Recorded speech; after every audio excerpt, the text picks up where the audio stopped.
السلام علیکم۔ آج جمعرات ہے، اکتوبر کی 13 تاریخ۔ پاکستان میں اس وقت شام کے 7، بھارت میں 7:30، اور یہاں ہمارے اسٹوڈیوز کی گھڑیوں میں صبح کے 10 بج رہے ہیں۔ وائس آف امریکہ واشنگٹن کی اردو سروس سے میں ہوں خالد حمید، خبروں کے ایک بلٹن کے ساتھ۔ اقوام متحدہ کی جنرل اسمبلی نے ماسکو کی طرف سے حال ہی میں یوکرین کے 4 علاقوں کی روس کے ساتھ الحاق کے اقدام کی مذمت میں قرارداد کو بھاری اکثریت سے منظور کر لیا ہے۔ اقوام متحدہ کی جنرل اسمبلی میں بدھ کو اس قرارداد کے حق میں 143 ممالک نے حمایت جبکہ 5 نے مخالفت میں ووٹ دیا، جبکہ پاکستان، بھارت، جنوبی افریقہ اور چین ان 35 ممالک میں شامل ہیں جنہوں نے قرارداد پر ہونے والی ووٹنگ میں حصہ نہیں لیا۔ اقوام متحدہ میں منظور ہونے والی قراردادیں اکثریت رائے سے منظور کی جاتی ہیں، اور اقوام متحدہ کی سیکیورٹی کونسل کے برعکس جنرل اسمبلی میں کسی رکن کو ویٹو کا حق حاصل نہیں ہے۔ قرارداد میں بتایا گیا ہے کہ روس کی طرف سے یوکرین کے بعض علاقوں میں روس سے الحاق کے لیے ہونے والے ریفرنڈم کی مذمت کی گئی ہے، جو قرارداد کے مطابق یوکرین کی بین الاقوامی طور پر تسلیم شدہ سرحدوں کے اندر کیا گیا ہے۔ قرارداد میں اقوام متحدہ اور بین الاقوامی اداروں پر زور دیا گیا ہے کہ وہ روس کی طرف سے کیے گئے عمل کو تسلیم نہ کریں، اور دوسری جانب روس پر بھی زور دیا گیا ہے کہ وہ اس اقدام کو واپس لے۔ اگرچہ پاکستان اور بھارت سمیت کئی ممالک یوکرین روس پر تنازع کا تشویش کا اظہار کرتے ہوئے اس معاملے کو بات چیت اور پرامن طریقے سے حل کرنے پر زور دیتے آ رہے ہیں، لیکن پاکستان اور بھارت کی طرف سے اس معاملے پر اب تک غیر جانبدار موقف اختیار کیا جا رہا ہے۔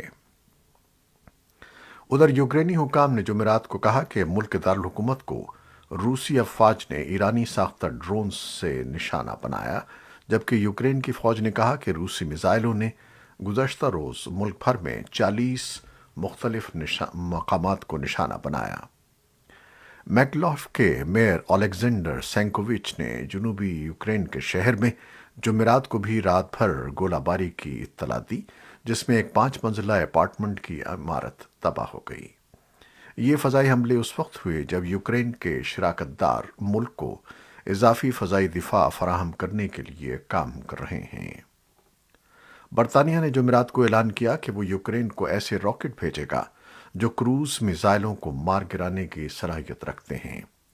نیٹو کے وزرائے دفاع برسلز میں یوکرین کی فوج کی حمایت پر تبادلہ خیال کے لیے جمع ہوئے تھے۔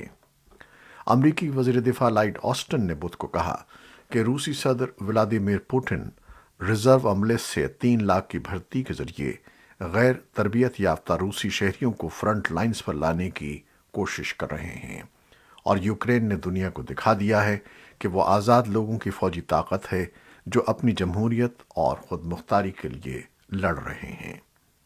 امریکی جوائنٹ چیفز آف اسٹاف کے چیئرمین جنرل مارک ملی نے روس پر حالیہ حملوں کے ذریعے جنگی جرائم کا ارتکاب کرنے کا الزام لگایا۔ انہوں نے کہا کہ ماسکو نے شہری انفراسٹرکچر، بجلی کی پیداوار اور ڈیموں پر اپنے حملوں میں اضافہ کر دیا ہے۔ روس نے جان بوجھ کر شہریوں کو نقصان پہنچانے کے مقصد سے سویلین انفراسٹرکچر پر حملہ کیا ہے۔ انہوں نے یوکرین کے بوڑھوں، خواتین اور بچوں کو نشانہ بنایا ہے۔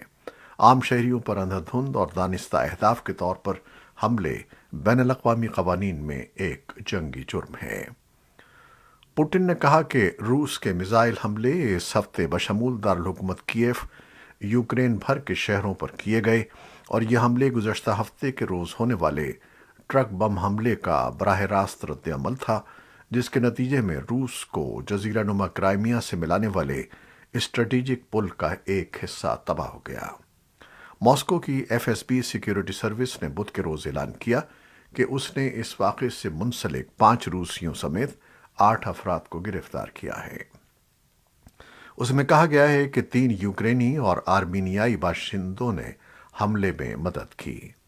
یوکرینی حکام نے کہا ہے کہ حملہ انہوں نے کیا ہے، لیکن سرکاری طور پر ذمہ داری قبول نہیں کی۔ یوکرین کی وزارت داخلہ نے روسی تحقیقات کو بے معنی قرار دے دیا ہے۔ اور اب دوسری خبریں۔ پاکستان کے وزیر خزانہ Ishaq Dar I am F اور ورلڈ بینک حکام سے ملاقاتوں کے سلسلے میں ان دنوں امریکی دارالحکومت واشنگٹن میں ہیں، جہاں ان کی کوشش ہوگی کہ وہ بجلی اور گیس کی قیمتوں کی مد میں آئی ایم ایف سے ریلیف حاصل کریں تاکہ ملک میں بڑھتی ہوئی مہنگائی کی شرح کو کسی حد تک کنٹرول کرنے میں مدد ملے، جو ملک میں حالیہ سیلاب کے بعد طلب اور رسد کے بڑھتے ہوئے فرق کی وجہ سے مزید سنگین شکل اختیار کرتی جا رہی ہے۔ لیکن کئی ماہرین معیشت کے خیال میں اس ریلیف کے حصول میں کامیابی کے امکانات کم دکھائی دیتے ہیں۔ وفاقی حکومت نے تحریک انصاف کے چیئرمین عمران خان کے خلاف توہین عدالت کی درخواست سپریم کورٹ میں دائر کر دی ہے۔ وفاقی حکومت کی استدعا میں کہا گیا ہے کہ عمران خان ایک مرتبہ پھر اسلام آباد پر چڑھائی کے اعلانات کر رہے ہیں۔ وفاقی حکومت نے سپریم کورٹ سے استدعا کی ہے کہ عمران خان کو احتجاج اور دھرنے کے حوالے سے احکامات پر عمل درآمد یقینی بنانے کا پابند بنایا جائے۔ سپریم کورٹ نے حکم دے رکھا ہے کہ اسلام آباد کے ریڈ زون میں کسی کو احتجاج یا دھرنا دینے کی اجازت نہ دی جائے۔ اس حوالے سے سپریم کورٹ نے اسلام آباد کے 2 مقامات پر احتجاج کے لیے جگہ مختص کرنے کی ہدایت کی تھی۔ قومی گرڈ سے منسلک جنوبی پاور پلانٹس میں فنی خرابی کی وجہ سے ملک کے مختلف علاقوں میں بجلی کی سپلائی بند ہو گئی ہے اور کئی گھنٹے گزر جانے کے باوجود بھی بجلی کے بڑے بریک ڈاؤن کی وجہ سے بڑے شہروں میں بجلی کی فراہمی معطل ہے۔ وزیر توانائی خرم دستگیر نے بتایا کہ بجلی گھر بند ہونے سے 8000 میگا واٹ بجلی کی فراہمی بند ہوئی، جس سے بڑا بریک ڈاؤن ہوا ہے۔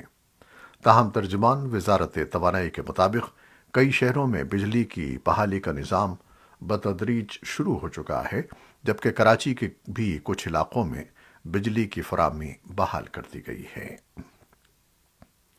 امریکہ میں محکمہ خارجہ کے ترجمان نیڈ پرائس نے بتایا ہے کہ انسانی حقوق کی خلاف ورزیوں پر طالبان کے مزید 2 رہنماؤں پر سفر کی پابندیاں عائد کر دی گئی ہیں۔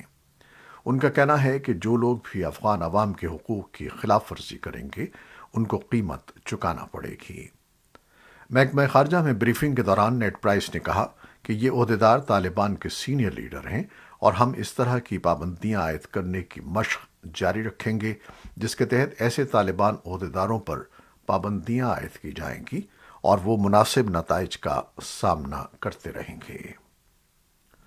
بھارتی سپریم کورٹ کے 2 ججز کے بینچ نے ریاست کرناٹک کے تعلیمی اداروں میں حجاب پر پابندی عائد کیے جانے کے حکومت کے فیصلے پر اختلافی فیصلہ سنایا ہے۔ ایک جج نے پابندی کو برقرار رکھتے ہوئے مسلم طالبات کی درخواستوں کو خارج کر دیا، جبکہ دوسرے جج نے حکومت کے فیصلے کو رد کیا اور طالبات کی تعلیم کو اہمیت دی۔ جسٹس ہیمنت گپتا نے اپنے فیصلے میں کہا کہ اس معاملے میں بینچ میں اختلاف رائے ہے۔ انہوں نے کہا کہ وہ کرناٹک ہائی کورٹ کے فیصلے سے متفق ہیں، پھر انہوں نے فیصلے کو چیلنج کرنے والی درخواستیں خارج کر دیں۔ جبکہ جسٹس سدھا نشو دھولیا نے فیصلے میں کہا کہ حجاب پہنا مسلم طالبات کی پسند کا معاملہ ہے، اس پر پابندی نہیں لگائی جا سکتی۔ ریاستی حکومت نے فیصلے کا خیر مقدم کیا اور کہا کہ حجاب پر پابندی برقرار رہے گی، جبکہ حزب اختلاف کا کہنا ہے کہ یہ حجاب کا معاملہ نہیں ہے بلکہ اقلیتی طبقات کی غریب لڑکیوں کو تعلیم سے محروم کرنے کا معاملہ ہے۔ ججز کے مانند قانون دانوں میں بھی اس معاملے پر اختلاف رائے ہے۔ امریکہ نے بدھ کے روز کہا ہے کہ ایران کے 2015 کے جوہری معاہدے کی بحالی اس وقت ہماری توجہ کا مرکز نہیں ہے، یہ کہتے ہوئے کہ تہران نے معاہدے کی بحالی کے لیے بہت کم دلچسپی ظاہر کی ہے اور یہ کہ واشنگٹن اس وقت ایرانی مظاہرین کی مدد کے طریقوں پر توجہ مرکوز کر رہا ہے۔ امریکی محکمہ خارجہ کے ترجمان نیڈ پرائس نے ایک پریس بریفنگ میں کہا کہ یہ بہت واضح ہے اور ایرانیوں نے اسے بہت واضح کر دیا ہے کہ وہ اس معاہدے کے لیے تیار نہیں ہیں۔ انہوں نے کہا کہ ہم نے حالیہ ہفتوں میں کچھ نہیں سنا ہے جس سے ظاہر ہوتا ہو کہ انہوں نے اپنا موقف تبدیل کر لیا ہے، اور اس لیے ہماری توجہ اس وقت اس جرات اور بہادری پر ہے جس کا اظہار ایرانی لوگ اپنے پرامن مظاہروں کے ذریعے کر رہے ہیں۔ بائیڈن انتظامیہ اور امریکی قانون ساز اس ہفتے اپنے پرانے اتحادی سعودی عرب سے تیل کی پیداوار میں کمی پر متفق ہونے کے نتائج کا سامنا کرنے کے لیے دباؤ ڈال رہے ہیں۔ اوپیک پلس میں سعودی عرب اور تیل پیدا کرنے والے ملکوں کے تنظیم کے 10 اور ارکان شامل ہیں، اور انہوں نے گزشتہ ہفتے امریکہ کے اعتراضات کے باوجود اعلان کیا تھا کہ وہ تیل کی اپنی پیداوار کے ہدف کو روزانہ 2 ملین بیرل کم کر دے گا۔ سعودی وزیر خارجہ شہزادہ فیصل بن فرحان نے کہا ہے کہ یہ فیصلہ متفقہ اور اقتصادی حالات کی بنیاد پر کیا گیا تھا۔ امریکی کانگریس کے کچھ ارکان سعودی عرب کو اسلحے کی فروخت بند کرنے کا مطالبہ کر رہے ہیں۔ امریکی صدر بائیڈن نے بدھ کو اشارہ دیا کہ اگلے ماہ جب کانگریس تعطیلات کے بعد واپس آئے گی تو وہ اس تجویز پر غور کرنے کے لیے تیار ہیں۔ ایک جنگی مانیٹر نے بتایا کہ شمال مشرقی شام میں اقتدار کی کشمکش میں حریف دھڑوں کے درمیان جاری 2 دن کی جھڑپوں میں 13 لوگ ہلاک ہو گئے ہیں، جن میں سے بیشتر جنگجو تھے۔ اے ایف پی کے مطابق برطانیہ میں قائم Syrian observatory group for human rights نے کہا ہے کہ ترک نواز شامی باغیوں کے 2 گروپس کے درمیان لڑائی شمالی صوبے حلب کے قصبے الباب سے شروع ہوئی ہے، جس کے بعد دوسرے علاقوں تک پھیل گئی اور اس میں دوسرے دھڑے شامل ہو گئے۔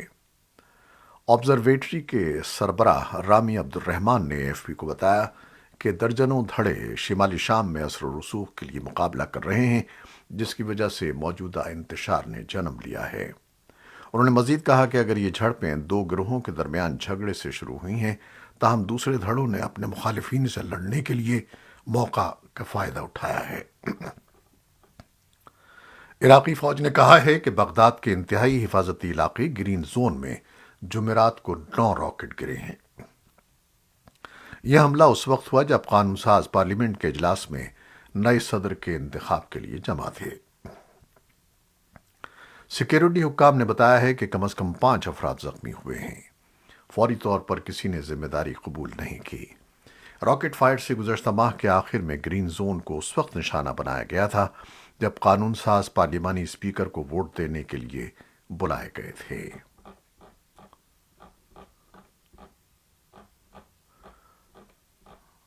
عالمی ادارے صحت نے بدھ کے روز اعلان کیا کہ عالمی سطح پر مونکی پاکس کی وبا کے کیسز کی تعداد 70,000 سے زیادہ ہو گئی ہے، اور اس نے خبردار کیا کہ نئے کیسز میں کمی کا مطلب یہ نہیں ہے کہ لوگ اپنی حفاظت کرنا ختم کرتے ہیں۔